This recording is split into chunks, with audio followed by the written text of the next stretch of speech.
It was around 1:47 a.m. when I first heard the knock. Just a single, soft tap on the glass. I live alone, in a one-story house surrounded by a forest, with no close neighbors.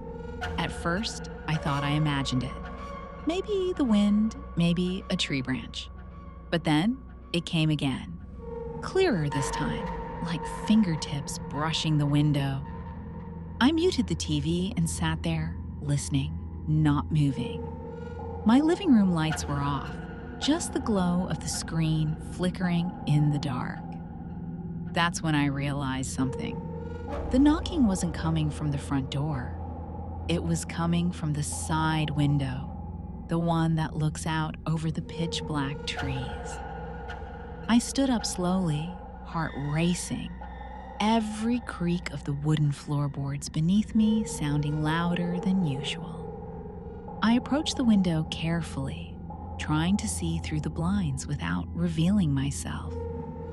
The outside motion light hadn't turned on, which was strange.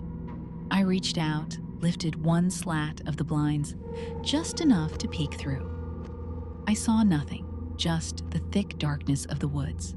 But the feeling didn't go away. That crawling sensation up my spine, like something was wrong. I closed the blinds again, locked the window out of habit, and backed away. I tried to shake it off, told myself it was nothing. Maybe an animal, maybe even my imagination. I sat back down and resumed watching TV, but my focus was gone. I kept glancing at the window, listening for any sound. 30 minutes passed, nothing happened. I started to feel silly, just nerves. But then I got a text, unknown number. It simply read, "Why didn't you say hi?" My stomach dropped. I stared at the screen, hands trembling. I didn't respond. I couldn't. Another message came in. "I saw you move the blinds." I jumped up and turned on every light in the house. I went from room to room, locking every door and window, double-checking everything. I even grabbed the small knife I kept in the kitchen drawer. I called the police, trying to sound calm, but I could hear the fear in my own voice. They said someone would come by and check the area, but in the meantime, to stay indoors and keep everything locked.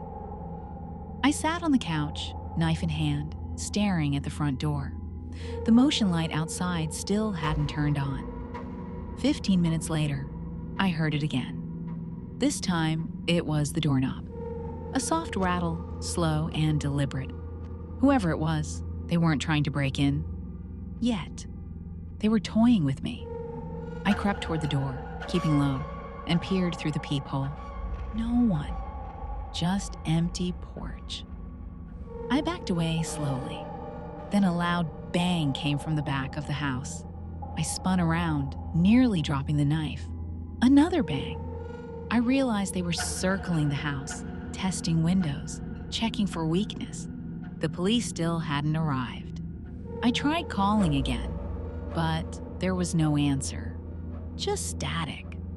My cell service dropped to 1 bar. I turned off the lights again and crouched in the hallway, heart thudding in my chest so hard I thought it would give me away. And then, silence, for what felt like forever, until the final knock. This one, right behind me, on the hallway window, less than 6 feet away. I turned, slowly, not breathing. I could see the silhouette of a person through the thin curtain. They didn't move. They just stood there. Then they started scratching the glass. Long, slow scrapes. Nails or something sharper. I couldn't take it anymore. I screamed. I screamed as loud as I could. And finally, blue and red lights lit up the driveway. The figure vanished into the woods, faster than I could follow. The police searched the area but found nothing. No footprints, no sign anyone had been there. But the scratches on the window were real, deep, angry, like claws. I moved out a week later. I still don't know who it was or what they wanted, but Sometimes I still get texts, different numbers, always the same message. I saw you.